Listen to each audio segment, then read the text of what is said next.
आज सौरभ भारद्वाज जी और आतिशी जी ने शपथ ली है नए मंत्रियों के तौर पे। उन दोनों को भी मैं बधाई देता हूं और मुझे पूरी उम्मीद है कि जिस तरह से मनीष जी और सतेंद्र जी खूब मन लगा के अच्छा काम कर रहे थे दिल्ली के लिए, उन्हीं के पदचिन्हों पे चलते हुए ये दोनों भी अच्छा काम करेंगे। और अब मेरा सुझाव है, आप इन दोनों से पूछिए अपने प्रश्न से। देखिए,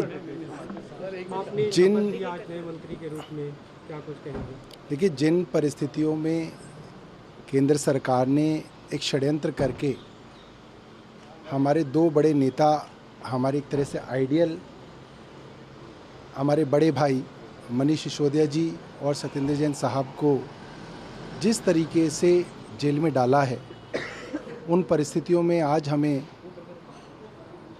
उनका काम संभालना पड़ रहा है। और जैसे भगवान राम 14 साल के वनवास पे भेजे गए और उनके पीछे उनके छोटे भाई भरत ने उनकी ज़िम्मेदारी संभाली, हम दोनों भी उसी तरीके से उनकी ज़िम्मेदारी संभालने के लिए यहाँ पे हैं। और जैसे ही हमारे जो श्रद्धेय हैं सत्येंद्र जी और मनीष जी वापस आएंगे, वो अपनी ज़िम्मेदारियाँ वापस संभालेंगे, ऐसी हमारी आशा है। और ऐसी हमारी प्रभु से जो है हमारा विनय है कि ये जल्द हो। आपको स्वास्थ्य यूडी वाटर इंडस्ट्रीज का डिपार्टमेंट मिला है, क्या कितनी जिम्मेदारियाँ होगी इनमें, कैसे निर्वहन कर पाएंगे उसका? स्वास्थ्य की एक बड़ा महकमा है, बड़ी चुनौतियाँ हैं। देखिए, अरविंद केजरीवाल जी के बड़े फ्लैगशिप प्रोग्राम्स जो हैं वो स्वास्थ्य के हैं, एजुकेशन के हैं, वाटर डिपार्टमेंट के हैं। तो हम लोग कोशिश करेंगे इसमें ज़्यादा से ज़्यादा काम हो सके। जो काम पिछले कुछ महीनों से स्लो चल रहे थे, उन कामों के अंदर तेज़ी लाई जाए और दिल्ली वालों को जो हमने वादे किए हैं वो उसको पूरा करें। देखिए, दिल्ली सरकार के दो हमारे सीनियर मंत्रियों को, सत्येंद्र जैन जी को, मनीष सिसोदिया जी को, झूठे आरोपों के तहत जेल में डाला गया है।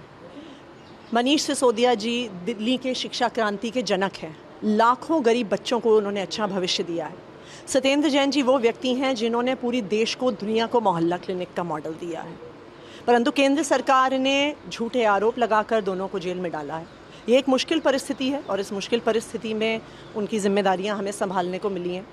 जब भगवान श्री राम का वनवास हुआ था तो उनके भाई भरत ने उनकी खड़ाओं को सिंहासन पर रख कर अपना शासन चलाया था। तो हम भी मनीष सिसोदिया जी और सत्येंद्र जैन जी की एक छोटी बहन होने के नाते उसी तरह से हम भी जब तक वो आते हैं हम उनके कार्यभार को संभालेंगे और दिल्ली वालों के काम को हम रुकने नहीं देंगे।